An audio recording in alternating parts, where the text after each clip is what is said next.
Class B com honours maths chapter limits part 1। ये limit की पहली वीडियो है। देखो, सबसे पहले इंट्रोडक्शन लिमिट के बारे में। मान लीजिए हमारे पास में एक फंक्शन लिखा है f x is equal to 3x square और प्लस 5। ये हमारे पास में कोई फंक्शन लिखा हुआ है और सपोज हमें इसकी लिमिट फाइंड करनी है। Limit x tending to 3 f x. तो इसके आगे भी जो फंक्शन है उसमें भी हम लिमिट लिखते हैं x tending to 3x square plus में 5। इस तरह से लिखते हैं। अब देखो यहाँ पर जो लिमिट लिखी हुई है x टेंडिंग टू 3, तो इसका मतलब ये होता है कि जो x की वैल्यू है वो एग्जैक्ट 3 नहीं है, स्लाइटली लेस या मोर है। यानी जैसे कि 2.99 है या 2.98 है या 3 से ज़्यादा है, स्लाइटली मोर है तो 3.01 3.002 इस तरह से है। ये एग्जैक्ट उसकी वैल्यू 3 नहीं होती है, इसलिए यहाँ पर ये टेंडिंग का साइन लगा होता है। जैसे कि सपोज हमारे पास में एक ये लिमिट है फंक्शन की, limit x tending to f x is equal to limit x tending to 2 और ये है हमारे पास x प्लस 1। सपोज हमारे पास में ये x प्लस 1 एक फंक्शन है और इसकी लिमिट x टेंडिंग टू 2 है। तो देखें हम इसको किस तरह से इसकी वैल्यू होती है। तो यहाँ पर एक टेबल बनाते हैं, ये x और यहाँ पर एफ एक्स। इस तरह से हमने एक टेबल बनाई। अब हम इस टेबल में इसकी वैल्यू को लिखेंगे, x की वैल्यू हम लिखेंगे। तो पहले x की वैल्यू स्लाइटली लेस, 2 से स्लाइटली लेस हम x की वैल्यू लिखें तो 1 पॉइंट, जैसे कि 1.98 हमने लिखी या 1.99 ऐसे लिखी।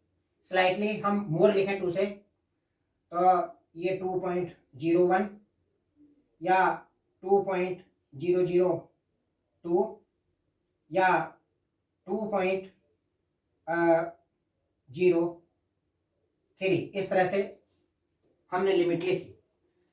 अब हम इसमें जो फंक्शन हमारा है जो x प्लस 1 है, अब हम इस फंक्शन में इन वैल्यू को हम पुट करें जो है ये।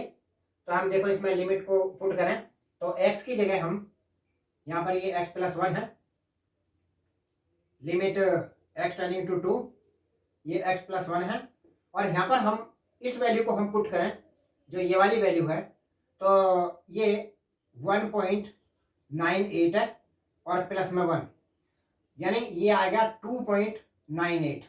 अगर हम वैल्यू को से पुट करते हैं इसमें, अगर हम स्लाइटली लेस लेते हैं तो हम स्लाइटली लेस को 2 नेगेटिव इस तरह से लिखते हैं, 2 नेगेटिव यानी 2 से स्लाइटली लेस। तो हमने ये वैल्यू हमने इसकी पुट की तो ये 2.98 आया, 2.98 आया। इसी तरह से हम 1.99 रखें तो ये 2.99 आएगा।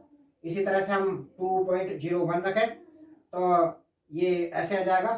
तो जब हम 2.011 लिखेंगे तो वो जो वैल्यू होती है वो इस तरह से होती है, लिमिट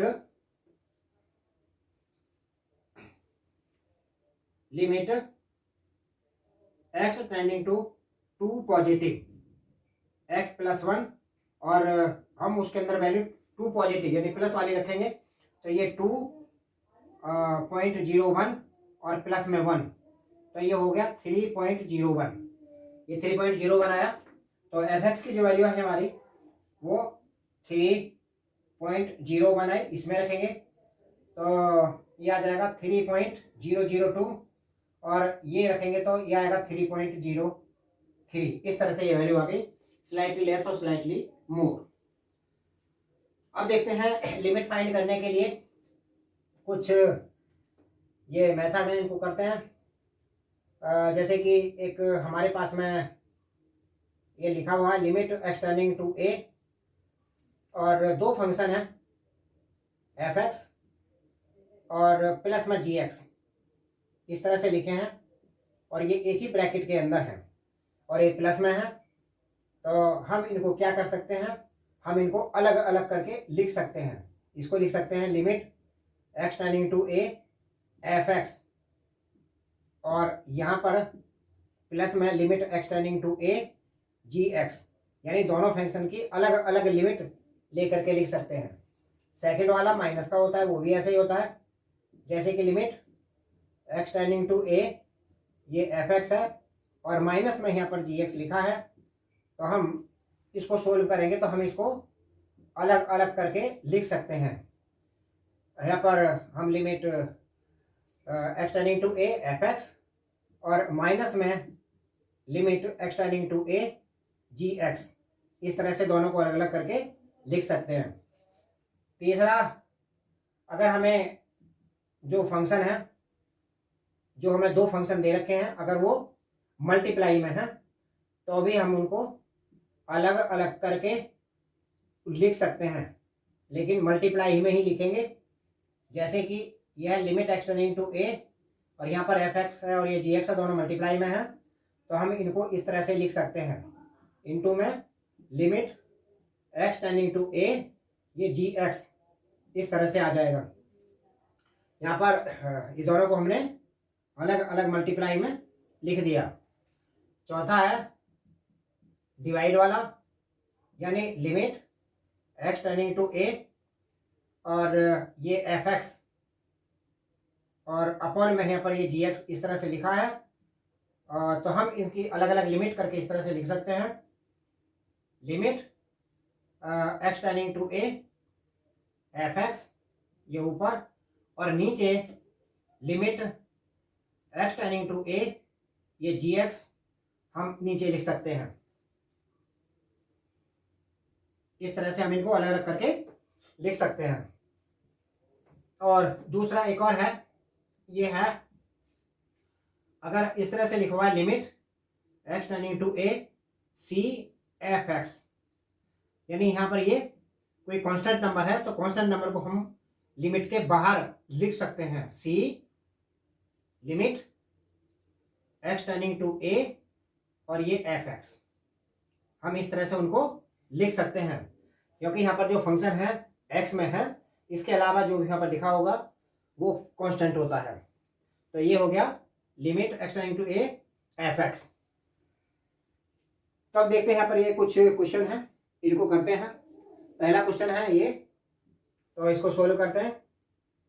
क्वेश्चन फर्स्ट पार्ट है इसका, ये है limit x tending to 3, limit x tending to 3 और यह 5x स्क्वायर।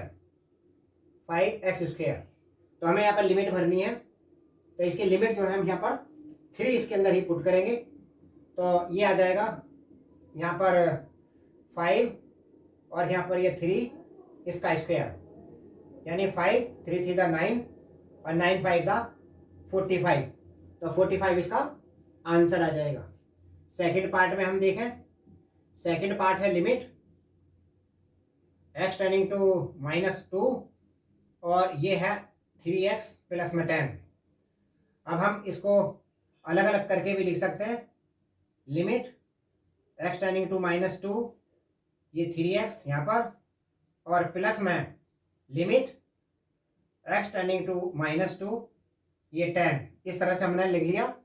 और हम इनकी लिमिट इसके अंदर पुट कर सकते हैं, ये आ जाएगा 3 ये -2 प्लस इसके अंदर लिमिट पुट करेंगे तो एक कांस्टेंट नंबर है, ये 10 का 10 ही रहेगा, 2 3 6 हो गए प्लस और ये 10, और ये आ जाएगा 4 इसका आंसर। थर्ड पार्ट देखते हैं इसका। थर्ड पार्ट है लिमिट एक्स टेंडिंग टू 1 और ये है एक्स स्क्वायर प्लस 4 और दूसरा है 3x -2, 3x -2 इस तरह से दोनों ब्रैकेट में लिखे हैं। तो हम इनको दोनों को अलग अलग करके लिख सकते हैं। Limit x tending to 1 x square plus में 4 और इनटू में, क्योंकि मल्टीप्लाई में है तो मल्टीप्लाई में लिखेंगे एक्स टेंडिंग टू 1, ये 3x माइनस के 2। अब हम इनकी लिमिट पुट कर देंगे। लिमिट इसकी पुट करेंगे तब ये आ जाएगा, यहाँ पर x की वैल्यू 1 रखेंगे, 1 का स्क्वायर हो गया प्लस में 4 और इनटू में यहाँ पर x की वैल्यू यहाँ पर भी हमने 1 पुट की और माइनस में 2, ये माइनस में ये 2 है। अब इनको सोल्व करेंगे। 1 का स्क्वायर 1 और प्लस 4 ये 5 आ जाएगा इस ब्रैकेट में और 3 बंदा 3, 3 में से 2 जाएगा ये 1 आएगा, ये 5 बंदा 5 इसका आंसर आ जाएगा।